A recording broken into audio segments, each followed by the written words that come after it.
Channels के हमारे representatives, newspaper के रिप्रेजेंटेटिव्स, यूट्यूब के जिम्मेदार, इन सब का दिल की गहराइयों से शुक्रिया अदा करता हूँ कि बहुत ही शॉर्ट नोटिस पर आप लोग हमारे इस पत्रकार परिषद में आए। बहुत दिनों से बीच में मुझे फोन आ रहे थे, डॉक्टर साहब क्या चल रहा है। अब चूंकि हमने कुछ फैसला किया है, ये फैसला हम आप तक पहुंचाना चाहते हैं।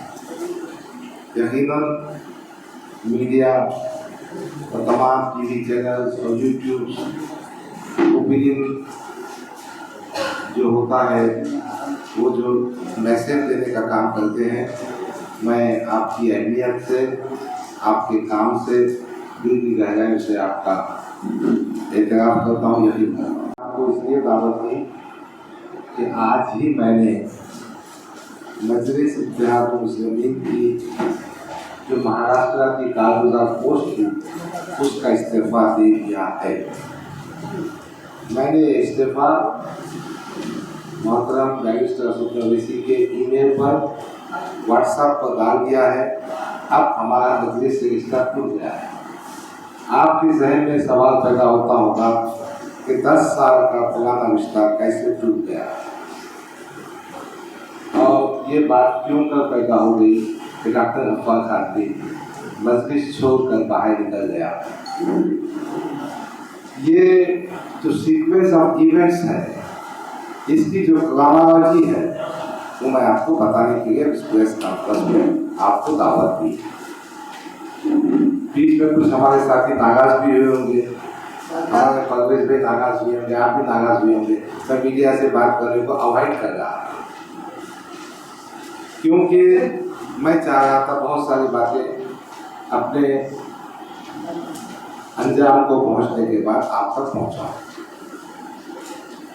दास्तान तो बहुत पुरानी है, मगर मैं बहुत शॉर्ट में सुनाता हूँ। 2014 में मैंने मजलिस इत्तेहादुल मुस्लिमीन को ज्वाइन किया। 2014 में पार्टी के माध्यम से मैंने चुनाव लड़ा, मुझे 60,000 वोट मिले, और कांग्रेस के जो प्रत्याशी थे उनकी जमानत भी जब्त हुई और 3,600 वोटों से हारा। 2014 से 2019 तक मैंने अपनी पार्लियामेंट्री कंस्टिट्यूंसी में बहुत मेहनत की, वोटिंग का परसेंटेज बढ़ाया, और फिर मैंने कोशिश करके वंचित बहुजन अघाड़ी को MIM से जोड़ने का काम किया। और मैंने महसूस किया, और मेरा यह मानना है कि इम्तियाज जलील जो खासदार बना 2019 में, ये वंचित बहुजन अघाड़ी के साथ में सोशल इंजीनियरिंग करने के बाद था। मगर बदकिस्मती से इम्तियाज जलील साहब ने वो वंचित से युति तोड़ दी। उस पूरे प्रोसेस में मैं था, और मेरा ये आज भी कहना है, उस वक्त भी मैंने कहा था, प्रेस में नहीं कहा था, कि कहीं ना कहीं इम्तियाज जलील इस युति के तोड़ने के जिम्मेदार। अगर वो युति रहती तो हमारे 15 से 20 आमदार चुनकर आते, और सत्ता की चाबी हमारे पास होती। मगर इम्तियाज जलील चाहते हैं कि महाराष्ट्र में कोई भी आदमी उनसे आगे ना जाए, कोई पोस्टें और हैसियत इम्तियाज जलील की बात की जाती है। इसलिए कोई और MIM के आमदार ना बने और कोई सत्ता में ना जाए, युति तोड़ दी गई। 2019 में इम्तियाज जलील ने एक और साजिश मेरे खिलाफ की थी। पूरे महाराष्ट्र में समाजवादी पार्टी और MIM का गठबंधन था। देखिए, गोवंडी में अबू आसिम को MIM ने पार्टिबा दिया, भिवंडी में समाजवादी का उम्मीदवार शेख रईस को MIM ने पार्टिबा दिया, और खालिद गुड्डू को समाजवादी ने पार्टिबा दिया, बाईकरा में वारिस पठान को पार्टिबा दिया। उस बीच मैंने बैरिस्टर अशोक अवैसी साहब से कहा था तो मुझे डर है कि यहाँ पर समाजवादी का कैंडिडेट आएगा, क्योंकि ये बात मुझे आसिफ बिलाल साहब आप पूछ सकते हैं, उन्होंने मुझे फ़ोन करके बताई। आसिफ बिलाल साहब ने कहा था कि डॉक्टर साहब अपने बैरिस्टर असदुल्ला साहब मुझसे कहते हैं तो मैं समाजवादी का कैंडिडेट आने नहीं दूंगा, आपको पार्टिंबा दिलवाऊंगा। मैंने किसी एक मिनट ज़ाया किए बगैर बैरिस्टर असदुल्ला साहब को फ़ोन किया। शाम का वक्त था, 10 बजे के आसपास का। उन्होंने कहा इम्तियाज जलील साहब बॉम्बे में बैठे हैं और वो पार्टी का समझौता कर रहे हैं, औरंगाबाद में कैंडिडेट नहीं आएगा, आपको परेशान होने की जरूरत नहीं। उन्होंने ये काम किया, किसी न किसी तरह से समाजवादी का कैंडिडेट हमारे हल्के में आया। फिर उसी ज़माने में इम्तियाज जलील ने हमारे मशरक़ी हल्के की बॉडी इंतखाबात के ऐन वक्त पर महाराष्ट्र का सदर बनने के बाद डिसाइड कर दी। मैं थोड़ा इन तमाम बातों को असद साहब को सुनाया। उसी ज़माने में असद साहब ने मुझसे कहा ठीक है, जो हो गया उसको हम दुरुस्त करेंगे, और मुझे महाराष्ट्र का कारगुजार सदर बनाया। 2019 से 24 तक मैंने महाराष्ट्र में इस बात की कोशिश की कि मजलिस की दावत को प्रचार किया जाए, प्रसार किया जाए। जहाँ जहाँ दंगे फसाद हुए वहाँ पहुँचा। मैंने जहाँ से हो सका की जेब से मदद की। कोविड का ज़माना आ गया, उस ज़माने की आप पत्रकार को गवाह है, मैंने पार्टी के नाम पे बहुत कुछ काम किया। मैंने पार्टी को मजबूत करने का काम किया।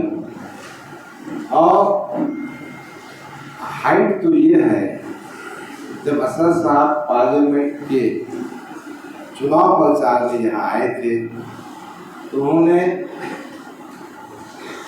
ये जो विवांता होटल है वहाँ मुझसे कहा था कि डॉक्टर साहब हम मशरक़ी हल्के असेंबली से आपको न सिर्फ उम्मीदवार बनाएंगे बल्कि आपको किस तरह से जीत को यकीन आए वो देखेंगे, और मशरक़ी हल्के असेंबली की सीट आपको गिफ्ट करेंगे।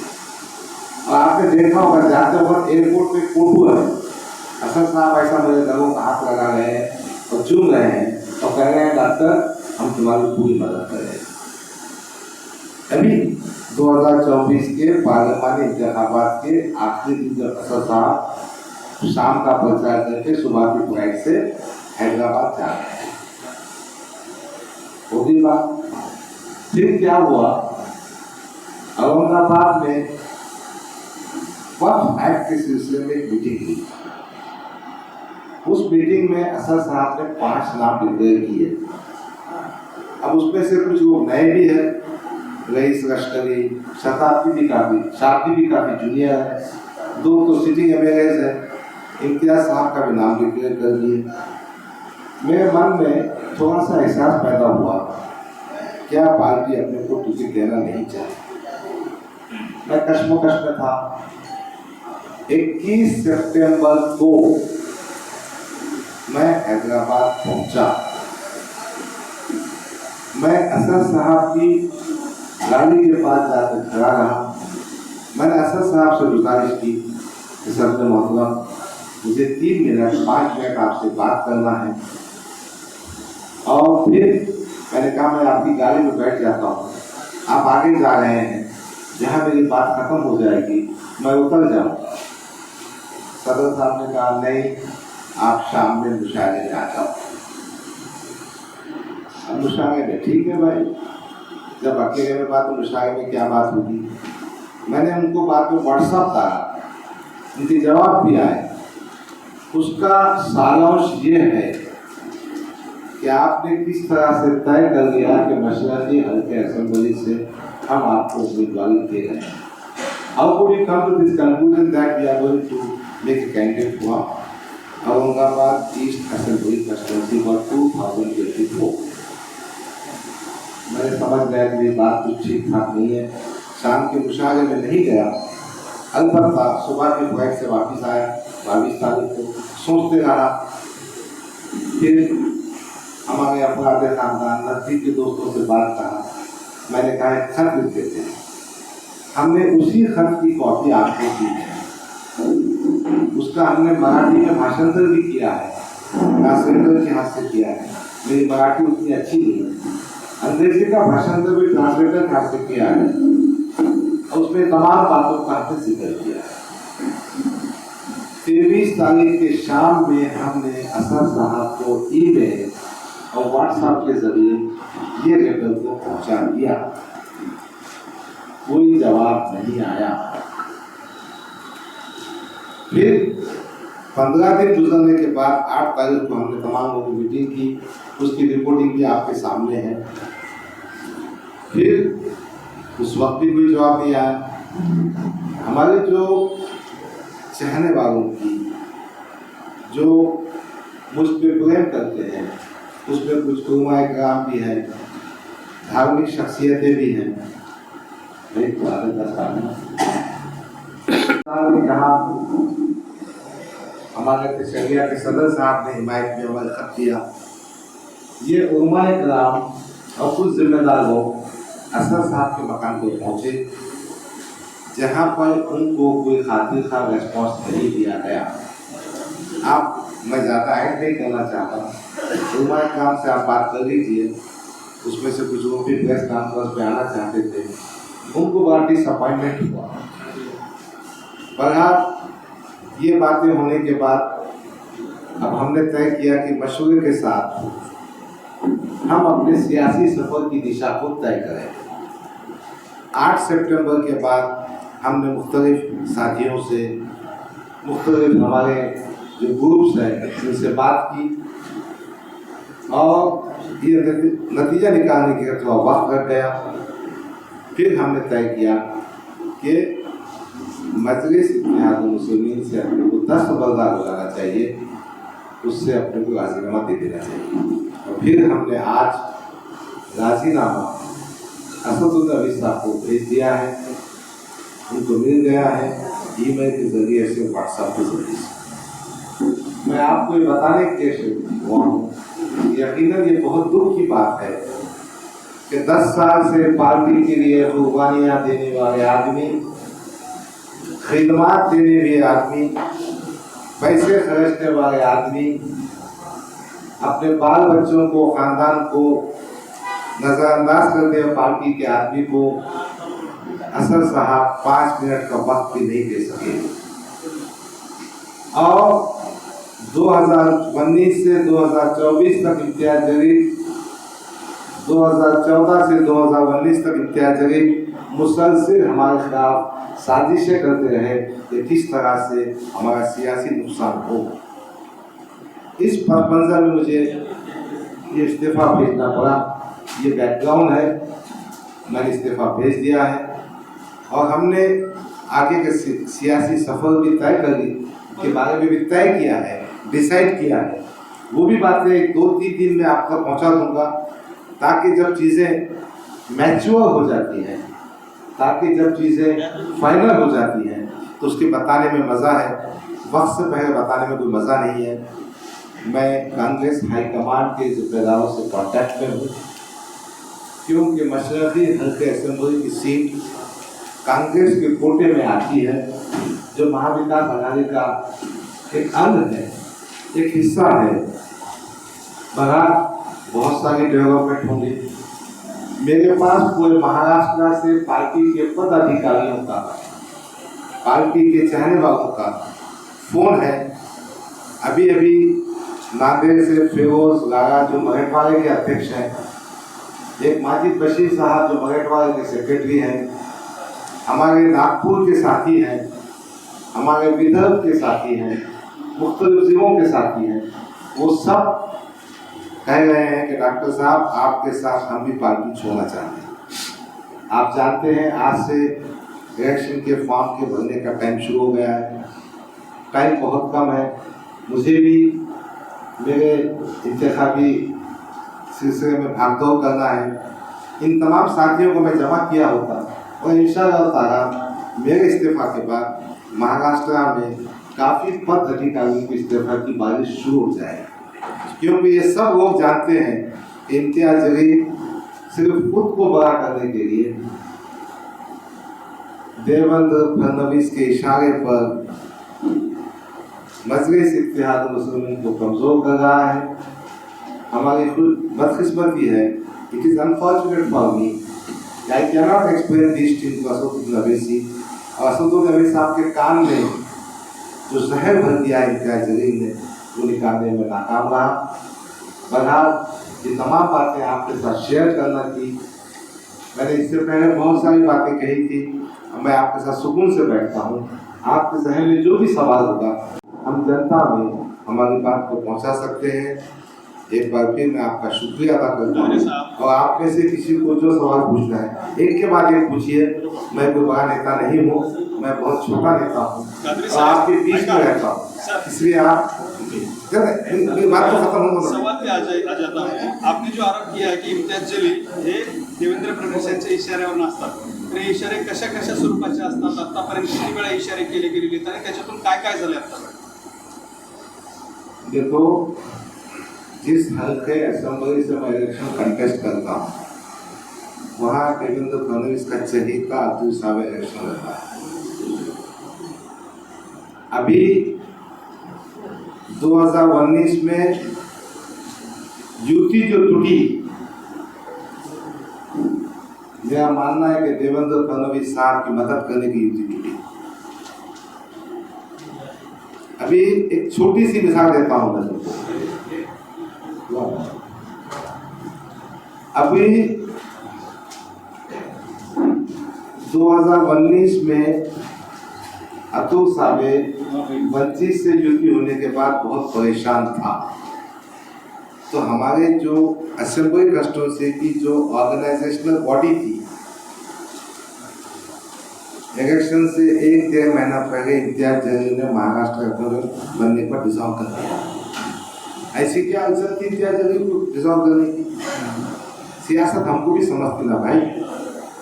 अब पूरे महाराष्ट्र में समाजवादी की युति होती और महाराष्ट्र में होने के बाद औरंगाबाद में करीम कुरैशी उम्मीदवार बन के आता और उसके आगे पूरे कारपोरेटर्स को भी उन्होंने मेरे खिलाफ लगाया। वो बेचारों के बहुत हाथ मांगा हुआ है उसने, दानवे के इलेक्शन में पैसे दिया नहीं उनको, बहुत सारी बातें हैं। मगर ये चीज़ उसके सामने है ना घटनाक्रम। और उसके आगे सुनो ना, मेरी बात कंप्लीट तो संदर्भ। अभी एक ही आदमी सब सवाल करेगा तो मुश्किल हो जाएगा ना। मैं ज़्यादा दे दो मुझे।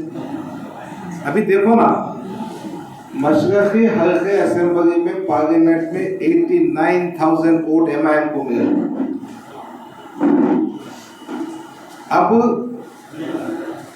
हमको टिकट नहीं देने का मतलब असद साहब को इस बात पे तैयार करने का गफ्फार कादरी को मशरक़ी हल्के से टिकट ना दिया जाए। क्या वजह है भाई?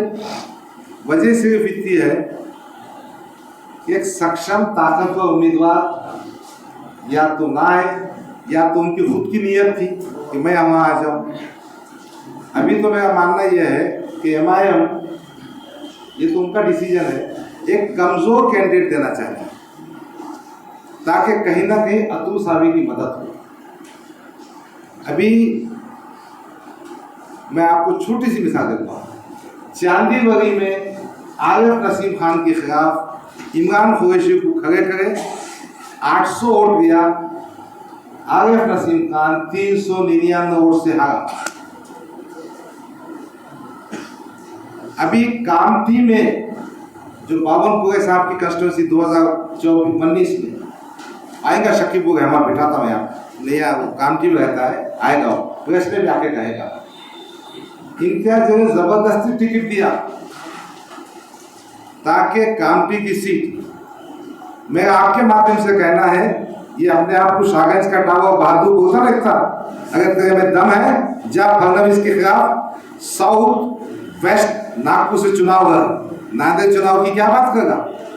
मगर हमारे मोहतरम इम्तियाज जलील साहब कहीं ना कहीं देवेंद्र फडणवीस की हिमायत का काम कर रहे हैं।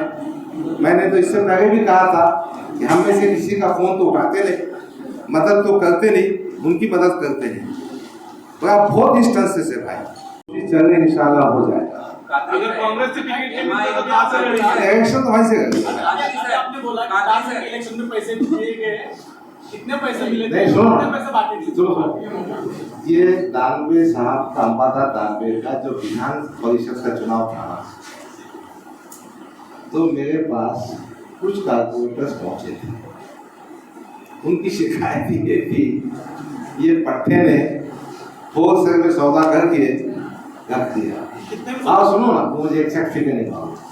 और वो जो कारपोरेटर्स की तड़तड़ाहट थी, उनकी जो परेशानी थी कि उनको हिस्सा नहीं मिला। भाई इस शहर में आप रहते हैं ना, अंबर के जो कुलकर्णी साहब उन्होंने चुनाव लड़ा था, उनका भी पैसा होलसेल में जमा किया। एक काम है, पैसा जमा करने में हमारा इम्तियाज सबसे आगे है। अब आप पत्रकार हो गए, आपको तो अद्भुत होता होगा, पर ये सब बातें थी, समझ में ये आता है कि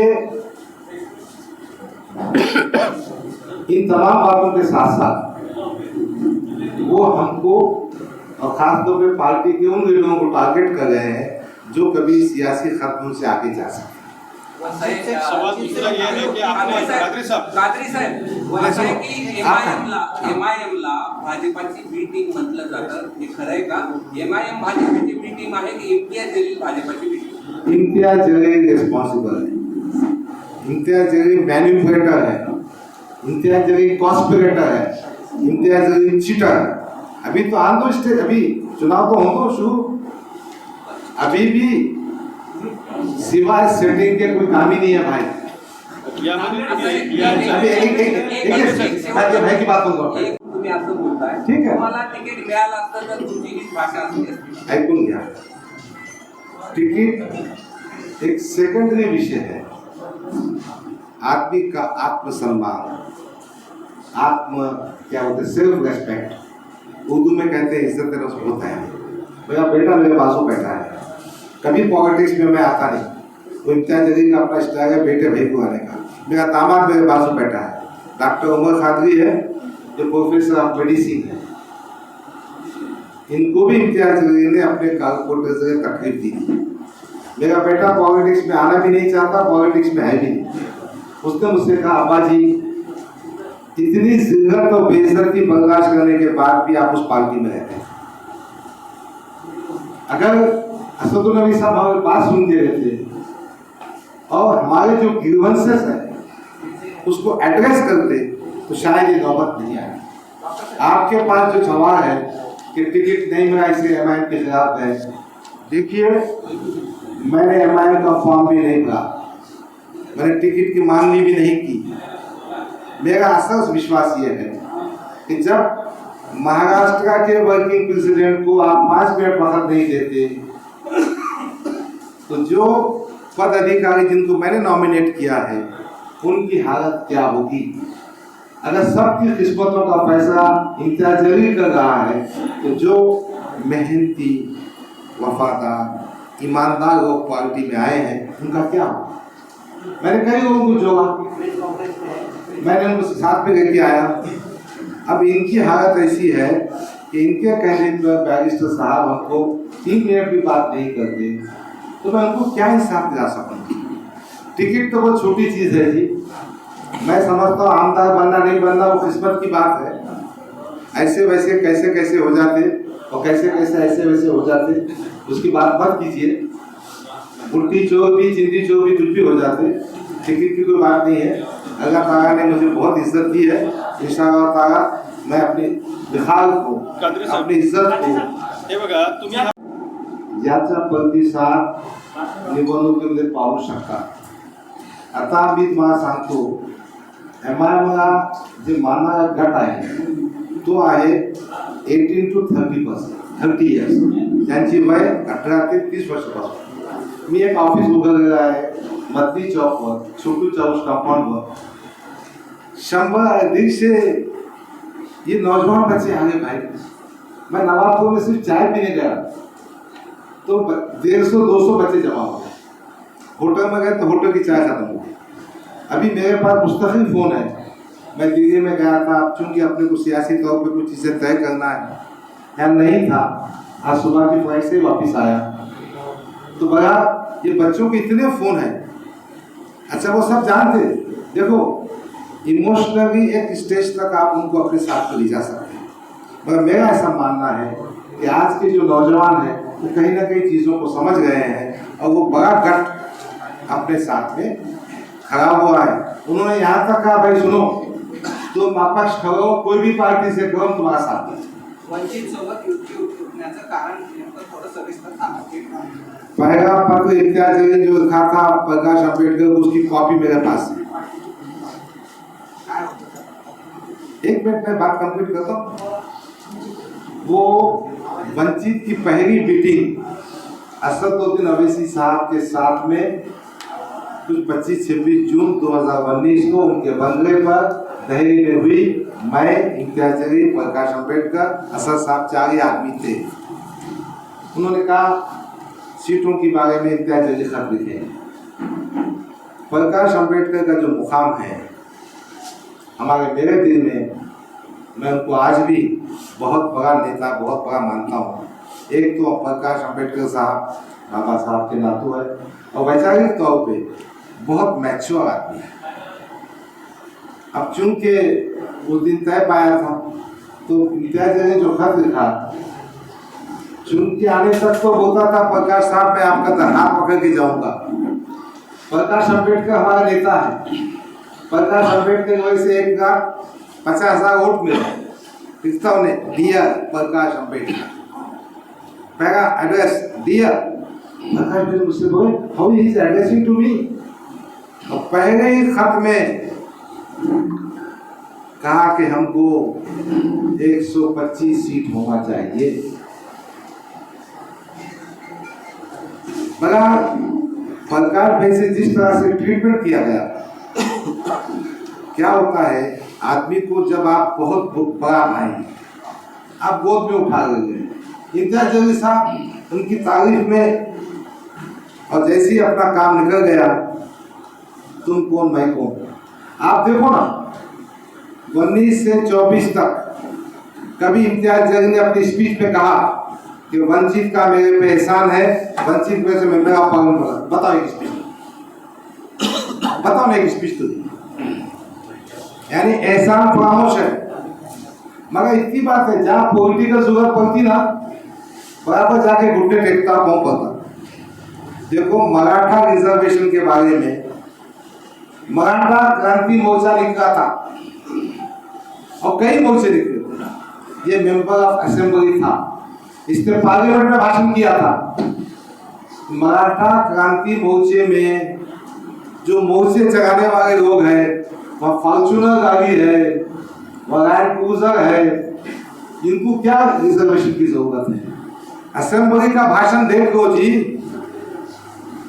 फिर बॉम्बे हाई कोर्ट में याचिका दाखिल किया था कि मराठों को रिजर्वेशन नहीं मिलता। और आज जगनगे पाटिल के पास जाके पाँव पड़ा। जगनगे पाटिल साहब बहुत अच्छी इंसान है, उनको तमाम चीजें समझती है। तो ये है हमारे इम्तियाज जलील का स्टाइल। गफ्फार खाती के बगैर पार्लियामेंट की कोई सभा कंप्लीट नहीं हुई। मुझे भी भाषण करना पड़ता था, सीने पे पत्थर रखकर मैंने इसकी तारीफ में भाषण किया। तो प्रकाश अम्बेडकर की जो वंचित की आप बात कर रहे हैं ना, उसका जिम्मेदार इम्तियाज जलील। सर मेरा एक सवाल ऐसा कि आप मुझे जो तो टिकट नहीं मिलने वाला, लेकिन उसके बाद में आपने 1 महीना क्यों लिए? आज 21 अक्टूबर है। देखो भाई, सियासी तौर पर मैं अकेला नहीं हूँ। ये जितने लोग यहाँ खड़े हैं ना, इनको प्रेस कॉन्फ्रेंस का बारे में नहीं पता है, मगर सब जमा हो गए। मेरा फोन कॉल ऐसा है कि मैं कल रात में 1 मिनट भी नहीं सो पाया। मैं 2 बजे तक 2 बजे सोया, 4:30 बजे उठा। तो आप ये समझ लीजिए कि मुझे कोई भी सियासी फैसला करना है तो मैं अपने साथियों पर भरोसा करूँ। इन्हीं साथियों ने मुझे आईजे टीम है, आईजे टीम की मुखालफत के बावजूद 80,000 वोट दिए थे। तो मैं इनका महफूज हूँ और कोई भी फैसला करने के लिए सबका जो स्टेक होल्डर है उनसे मशवरा करना जरूरी था। नतीजे हो चुके हैं और दूसरे भी जो रास्ते थे वो भी तय हो चुके हैं और हमने पार्टी के जिम्मेदारों को थोड़ा वक्त दिया ताकि कुछ फैसला कर सके, मगर नहीं हुआ, इसलिए हमको स्टेज पे आना पड़ा। मुंबई का तो बहुत खास मामला है। बच्चे ने बहुत अच्छी सवाल बोला। इम्तियाज जलील साहब ने कहा एक आदमी 2 पोस्ट पे नहीं रह सकता, बम्बई का प्रेसिडेंट नहीं रह सकता। फिर तू क्या था? अभी क्या है? तो फिर देना पोस्ट इस्तीफा। दूसरी बात, जिसको प्रेसिडेंट बना उसको टिकट भी दे। क्या लॉजिक है भाई? कहीं ना कहीं वजन और कहीं ना कहीं फडणवीस साहब का फोन, फडणवीस साहब की रहनुमाई में पार्टी चलाई जा रही है। देखो फैयाज खान पे क्या था, आप या तो प्रेसिडेंट रहो या तो आमदार का चुनाव करो। फैयाज ने दोनों भी छोड़ के चले गए। उसके बाद रईस लश्करी को बनाया अध्यक्ष और उसका टिकट औरंगाबाद के सामने डिक्लेयर भी कर दी। पार्टी सुप्रीमो है और इम्तियाज जलील की चलती है। इम्तियाज जलील पोस्ट पे नहीं है। फिर जो कानून फैयाज को अहमद खान को था वही कानून इम्तियाज जलील को होना चाहिए। बहुत सही बात है यार। ये जाएगा। पहली बात तो जो सोशल इंजीनियरिंग है जो 2019 में हमने की थी उसको नकार दिया। भविष्य यह है कि 2024 के पार्लियामेंट चुनाव तक इम्तियाज जलील ने कभी मुसलमान की बात नहीं करी। आदर्श की टोपी,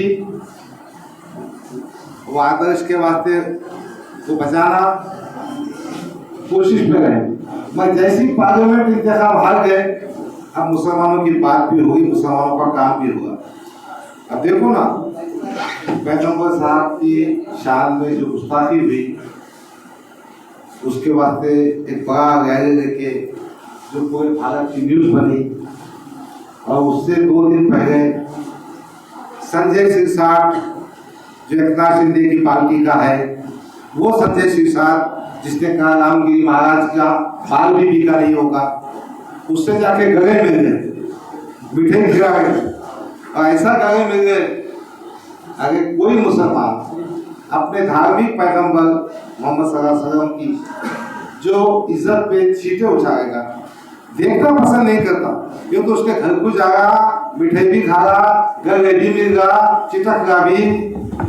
बड़ा जान लीजिए नैतिकता के बारे में। आप इसमें ज्यादा कहना नहीं चाहता।